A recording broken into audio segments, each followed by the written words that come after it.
오늘 우리가 차이를 뛰어넘는 그리스도인이라는 제목으로 함께 하나님의 말씀을 나누기 원합니다. 티타임으로 나누는 기독교 변증에서 오늘 우리에게 주어진 질문은 이것입니다. 교단은 왜 이렇게 많은가요? 교단은 왜 이렇게 많은가요? 라는 질문입니다. 사실 이 질문 안에는 이런 뜻이 담겨져 있습니다. 아니, 기독교는 사랑의 종교인데 서로 화합하고 서로 연대하기를 힘써야 되는 종교이고, 더군다나 예수 그리스도를 머리로 하고 몸이 연합하여서 하나가 되기를 추구해야 되는데 왜 이렇게 많은 교단이 생겨나게 됐는지, 이것에 대한 질문이겠죠. 결론부터 말씀드리자면, 오늘날 이렇게 다양한 교단이 존재하는 이유는 하나님께서 우리 인간을 다양하게 지으셨고, 그리고 인간의 다양성을 존중하시기 때문입니다. 오늘 7절 말씀에 보면 이렇게 말씀합니다. 우리 각 사람에게 그리스도의 선물의 분량대로 은혜를 주셨나니. 하나님은 각 사람에게 다른 은사들을 주셨습니다. 그리고 사람들은 자기가 그리스도께 받은 이 은혜의 분량대로 다른 지체와 연합하여서 한 몸을 이루면서 살아갑니다. 이처럼 교단이 나누어지게 된 이유가 사람들이 오해하는 것처럼 어떤 사람에 의해서, 어떤 정치적인 이유에 의해서가 아니라 각 사람이 그리스도께 받은 이 믿음의 분량대로 신앙을 지키기 위한 몸부림 때문에 교단들이 생기게 되었습니다. 제가 자란 모교의 고신교단을 한번 예를 들어 보겠습니다. 고신교단은 우리나라 장로교 안에서 가장 먼저 분열된 교단입니다.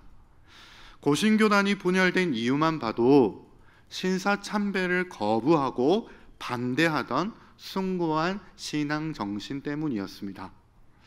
그래서 저는 어릴 때 이 고신교단에서 자라고, 또 그리고 고신대학교에서 신학을 배우면서 이렇게 숭고한 신앙을 가지셨던 주기철 목사님, 손양원 목사님, 그리고 한상동 목사님, 그리고 주남선 목사님들의 그분들의 이야기를 들으면서 그분들의 신앙의 발자취를 따라가기를 사모했습니다.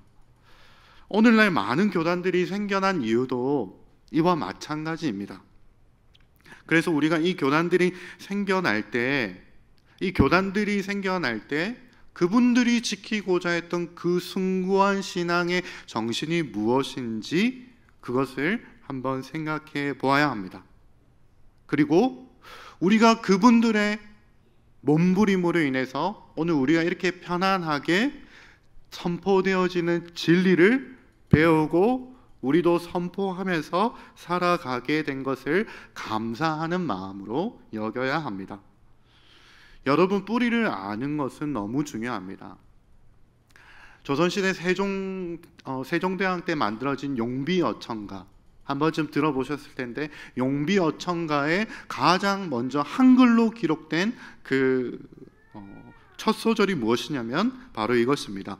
뿌리 깊은 나무는 바람에 움직이지 않아 꽃이 좋게 피고 열매를 많이 맺는다.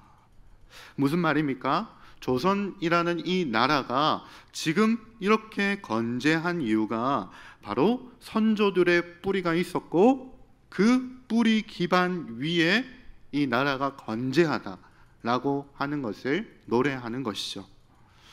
오늘날 우리가 이렇게 좋은 환경에서 온전하게 진리를 듣고 누릴 수 있는 이유도 마찬가지입니다. 역사 속에서 위대한 신앙의 선배들이 그리스도께 받은 믿음의 분량대로 그 신앙을 지키기 위한 몸부림이 있었고, 그 몸부림의 역사의 결과로 교단들이 생겨나게 되었습니다. 이제 이 신앙 선배들의 바톤을 이어받은 우리가 이 세대에 해야 될 사명은 무엇이냐면 바로 분열을 넘어서, 이 차이를 넘어서 하나가 되게 하는 것이 바로 오늘날 이 믿음을 이어받은 우리의 사명입니다. 왜냐하면 오늘날 이 세대는 너무 분열되고 있기 때문입니다. 세대 간의 분열, 정치 이념 간의 분열, 남녀 간의 분열 등의 심각한 분열의 시대가 되고 있기 때문입니다. 이런 격동의 시기에 믿음의 바톤을 이어받은 우리가 이 시대에 해야 될 사명, 부르심은 무엇이냐면 차이를 뛰어넘어 나와 다른 사람들의 이 차이를 뛰어넘어 하나가 되게 하는 것이 바로 오늘날 우리들의 사명인 것입니다. 그래서 오늘 두 가지를 말씀드리려고 합니다. 설교의 요지입니다. 하나는 교단들이 생겨난 과정을 통해서 그 믿음을 본받자는 것이고, 또 그 믿음 본받은 우리가 이제 이 시대에 감당해야 되는 사명, 어떻게 하면 차이를 뛰어넘는 그리스도인이 될 수 있는지 그것을 말씀드리려고 합니다. 먼저 교단들이 생겨난 과정을 아주 간단하게 말씀드리겠습니다. 개신교의 시작, 종교개혁의 시작은 여러분들이 한 번쯤 들어봤을 이름들 마틴 루터, 그리고 쯔빙글리, 그리고 칼빈, 이 세 사람에 의해서 시작되었습니다. 종교개혁은 이 마틴 루터가 1517년 10월 31일 비텐베르크 성당에 95개조 반박문을 붙임으로 종교개혁이 시작되었다라고 이렇게 역사가들이 그렇게 평가합니다. 당시 면죄부를 판매해서 돈으로 구원을 살 수 있다라고 이렇게 말한 교황청에 항의하고 반대해서 구원은 오직 믿음으로만 얻는 것이다, 이 이신칭의의 교리를 가르치면서 종교개혁을 시작한 사람이 바로 마틴 루터입니다.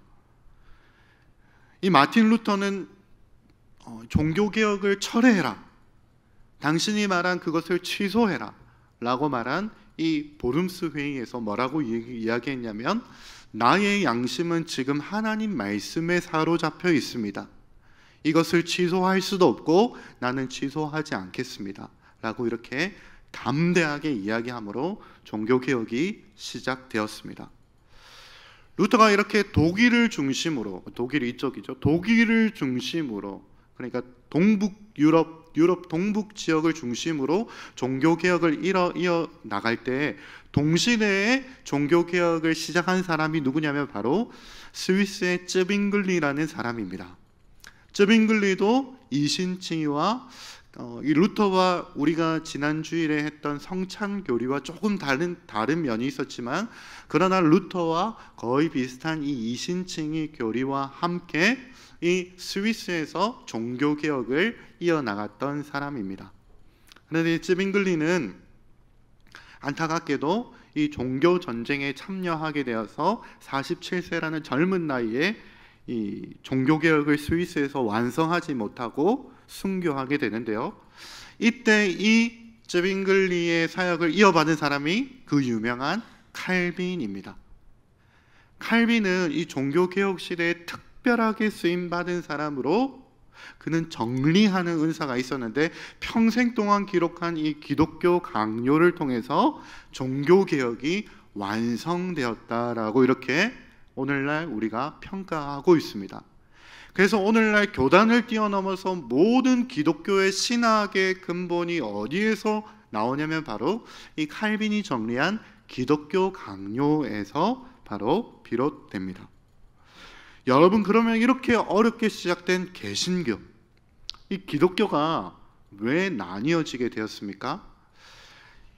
우리가 잘 알고 있는 장로교, 그리고 침례교, 감리교, 성결교, 이 모든 것들은 다 영국 교회에서 시작되었습니다. 오늘날 우리가 알고 있는 대부분의 스포츠도 다 영국에서 시작된 것이고, 그리고 또 많은 대중문화가 영국에서 시작되었듯이 이 많은 교단들도 영국 교회에서 시작되게 되었습니다. 영국에서 종교개혁은 이 마틴 루터, 쯔빙글리, 그리고 또 칼빈과 같은 이런 사제들에 의해서, 종교인들에 의해서 시작된 것이 아니라 바로 왕에 의해서 시작되었습니다. 당시 종교개혁이 시작될 때 당시 영국의 왕이 헨리 8세라는 왕이었는데, 이 헨리 8세 왕은 이 교황에게 불만이 있었습니다. 어떤 불만이 있었냐면 왕이라고 할지라도 결혼하고 이혼하는 문제에 있어서는 교황의 허락을 맡아야 했는데 이 헨리 8세가 이혼하는 문제로 이 교황의 허락을 맡아야 되는 것에 불만을 품고 종교개혁을 빙자해서 수장령, 그러니까 교황이 아니라 왕이 교회의 우두머리이다 라고 이렇게 선언을 하게 됩니다. 그리고 그때 이렇게 영국이 이 가톨릭 교회로부터 나와서 시작하게 된 교회, 영국만의 교회가 무엇이냐면 바로 오늘날 우리가 알고 있는 성공회입니다.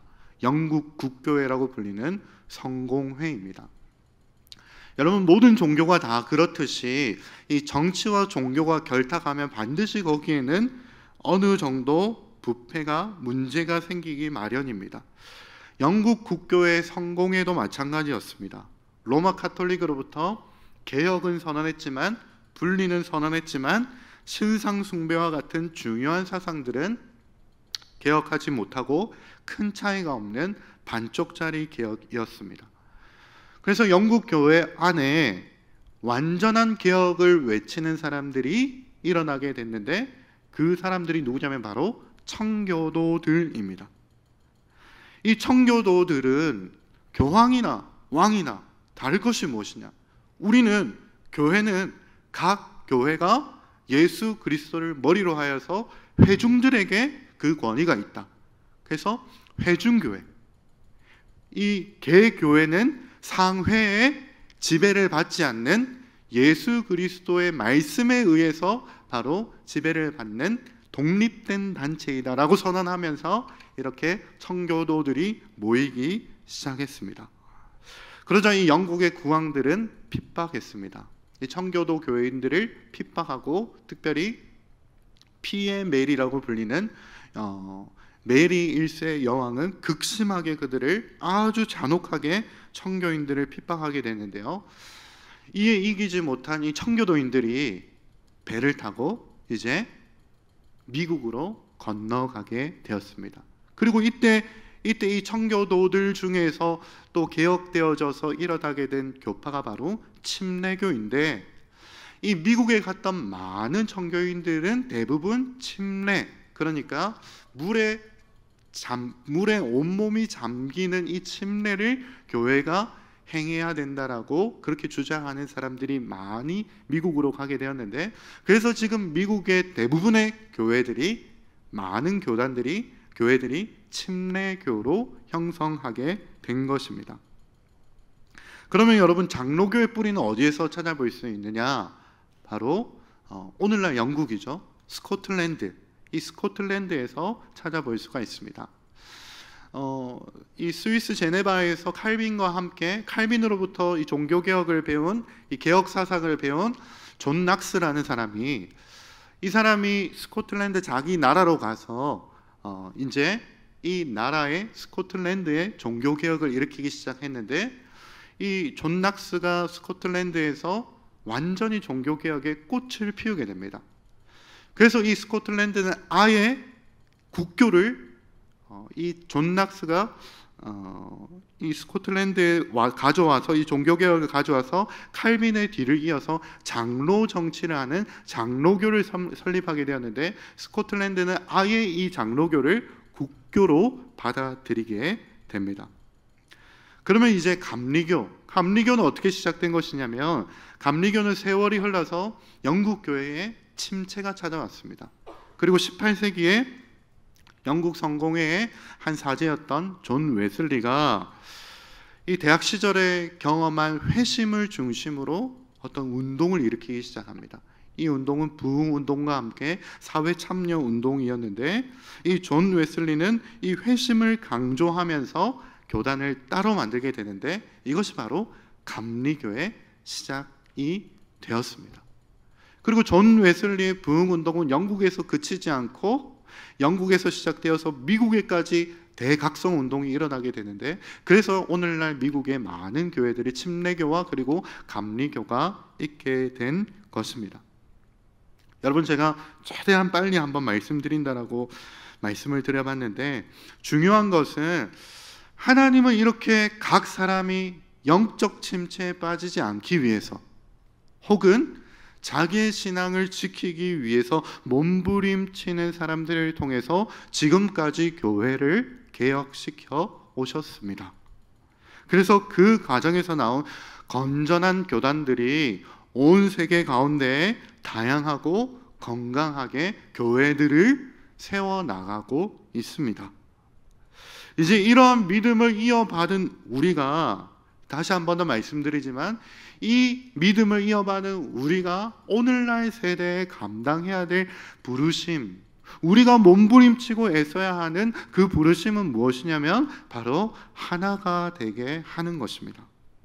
점점 분열되고 있는 이 세대 가운데서 어떻게 하면 서로 간의 이 차이를 뛰어넘어서 하나가 되게 할 것인지, 이것이 오늘날 믿음을 이어받은 우리가 몸부림쳐야 되는 부르심입니다.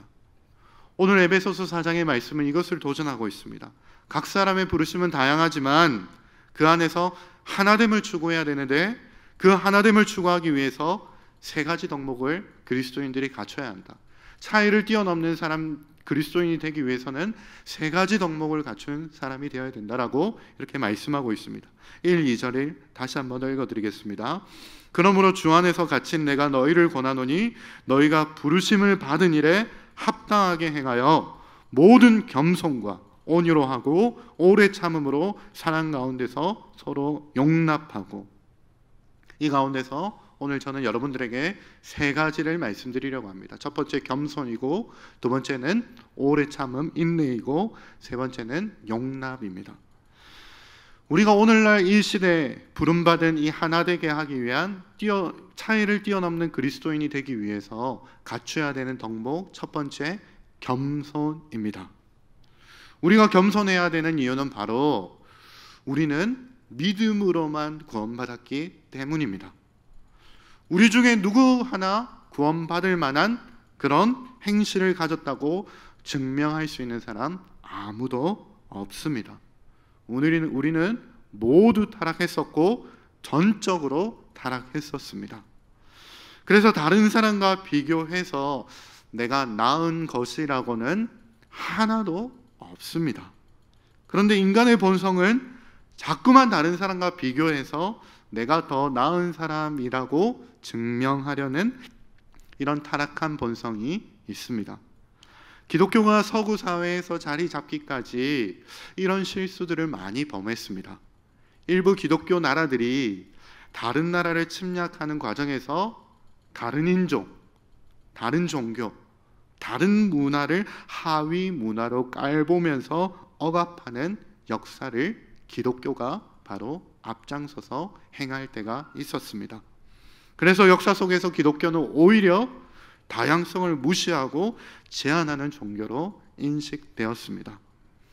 이렇게 기독교가 다양성을 억압하는 중에 이제 세상은 완전히 개인주의화되고 자율과 평등을 강조하는 개인주의 시대가 되었습니다.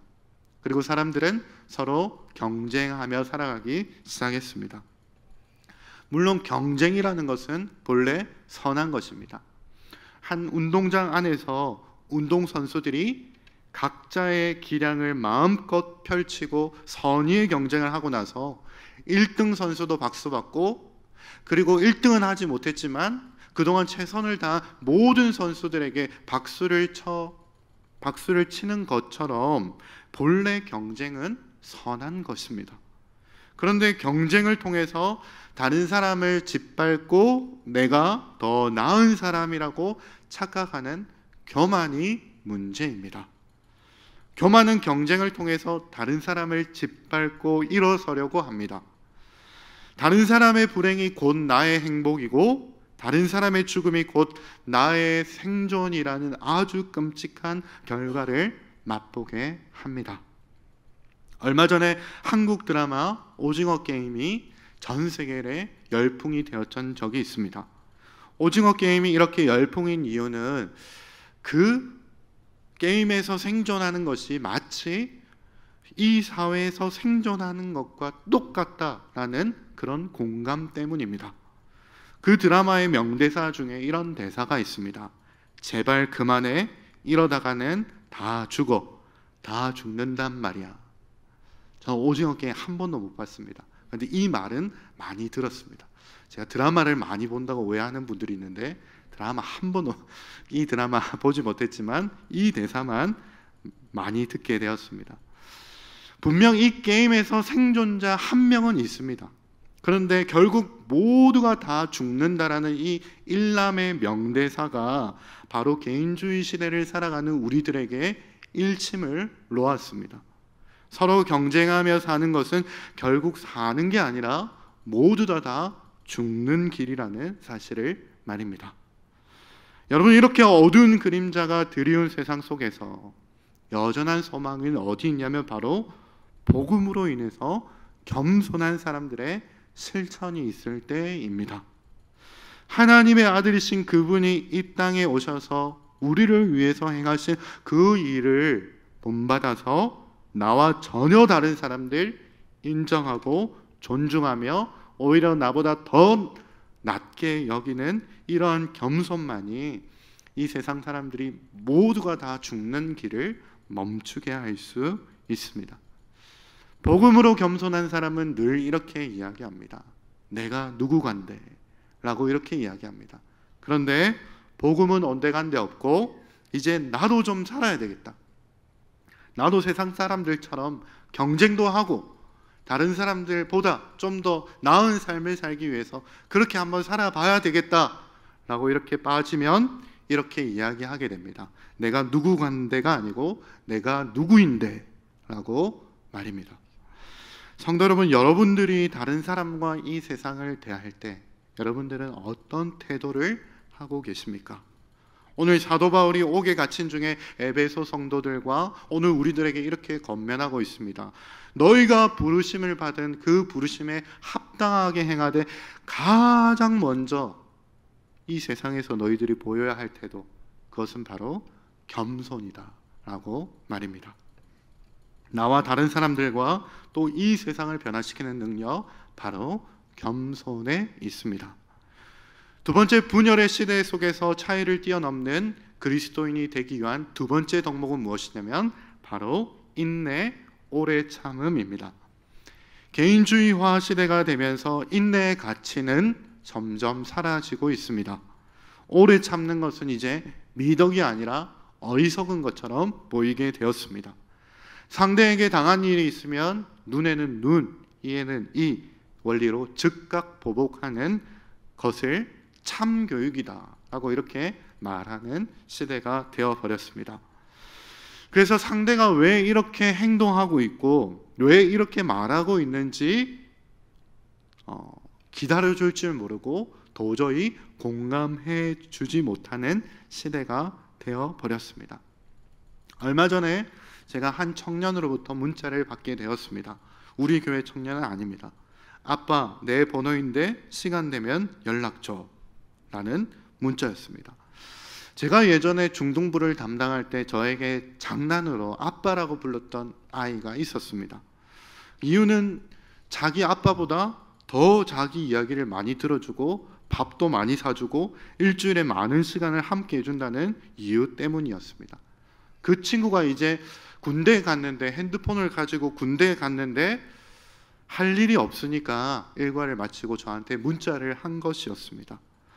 어려운 가정 환경에서 자랐던 이 중학생이 한참 방황할 때 저를 만나게 되었는데, 제가 한 것이라고는 그 친구의 이야기를 들어주고 공감한 것밖에 없는데 그 친구가 아주 바르게 어엿하게 자란 것을 보면서 참 뿌듯해 했었습니다. 요즘 청소년들은 세상으로부터, 아니 어른들로부터 이렇게 오래 참는 인내를 경험하지 못하고 아주 가혹한 점수를 받으면서 살아가고 있는 것 같습니다. 청소년들을 보면서 좀 참아주고 기다려줄 어른이 부족한 시대가 되어버렸습니다. 그들의 이야기를 주의 깊게 경청하거나 공감해주는 어른들이 사라져가고 있습니다. 여러분, 군인들에게 요즘 군 생활이 아무리 짧아졌다고 해도 군인들에게 가장 하지 말아야 될 이야기가 무엇이냐면 벌써 나왔냐라는 이야기입니다. 밖에서 보기에는 얼마 전에 나왔던 것 같은데 또 나왔냐? 라고 이야기하면 정말 나오기 싫어집니다. 왜냐하면 국방부의 시간은 진짜 신기할리만큼 느리게 가기 때문입니다. 그러나 우리 청년들이 이 군생활을 끝까지 버틸 수 있는 이유가 무엇입니까? 바로 끝을 알기 때문입니다. 전역할 날을 누구보다도 잘 알고 있기 때문입니다. 그래서 어떻게 보면 진심으로 인내하고 오래 참을 수 있는 사람은 바로 그리스도인입니다. 그리스도인들은 결말을 아는 이야기에 소망을 두는 사람이고 또 끝을 알고 시작하는 사람들이기 때문입니다. 오늘날 많은 사람들은 이렇게 청소년들처럼 마음의 병을 가지고 살아갑니다. 21세기의 질병이 우울증이라고 이야기하는데 정말로 많은 사람들이 아무도 모르게 마음의 병을 짊어지고 살아갑니다. 이런 마음의 병은 대부분 가르친다고 해서, 약을 처방한다고 해서 극복할 수 있는 것은 아닙니다. 사람에게 받은 상처는 사람에 의해서 치유되어져야 하는데 오랜 시간에 걸쳐 경청해주고 공감해주며 이해해줄 때 그 상처가 변하여 내면의 능력이 되는 역사가 일어나는 것이죠. 이렇게 많은 사람들이 마음의 병을 갖고 살아갈 때 우리 그리스도인이 소망이 되어줄 수 있습니다. 끝을 아는 그리스도인들이 경청하기 시작하고 공감해주기 시작하고 이해해주기 시작할 때 이 땅에 다시 한 번 더 생명이 약동하는 것을 경험할 수 있기 때문입니다. 마지막 세 번째, 분열의 시대 속에서 차이를 뛰어넘는 그리스도인이 되기 위해서 품어야 할 덕목은 바로 관용, 용납입니다. 오늘날 우리 시대는 용서가 사라진 시대입니다. 서로가 다른 정의를 이야기하면서 결코 다른 사람을 용납하지 못하고 눈에는 눈, 이에는 이 원리로 서로를 대하려고만 하고 있습니다. 정의에 대한 한국 사람의 관심은 특별합니다. 이 하버드 대학교의 마이클 샌델 교수가 쓴 정의란 무엇인가 라는 책이 미국에서는 처음에 10만 부 정도, 지금은 얼마 정도 팔렸는지 모르겠지만 처음에 나왔을 때 그렇게 흥행하지 못했지만 이 책이 우리나라에 번역하고 얼마 되지 않아서 100만 부가 팔리는 베스트셀러가 됐다고 합니다. 우리나라는 한 번 나라를 빼앗긴 경험이 있는 한이 있는 민족입니다. 그래서 무엇보다도 누구보다도 어느 나라보다도 정의를 열망하는 사람들입니다. 이렇게 정의에 열광하는 한국 사람들이 가장 좋아하는 드라마의 장르는 모두 복수극입니다. 그런데 문제는 이런 복수극들을 보시면 전부 균형을 잃은 정의에 기반하고 있고 구분 정의에 기반하고 있습니다. 왜냐하면 모두 다 사랑을 전제하지 않는 정의이기 때문입니다. 성경에서 말하는 정의는 반드시 사랑이 전제됩니다. 사랑에서 흘러나오는 공의와 공평함입니다. 그리고 이 완전한 공의와 사랑이 십자가에서 완전히 이루어지게 되는데요, 이 십자가를 보고 그 누구도 값싼 은혜라고 말할 수 없습니다. 왜냐하면 예수님께서 그 가혹한 십자가를 우리 대신에 심판을 당하셨기 때문입니다.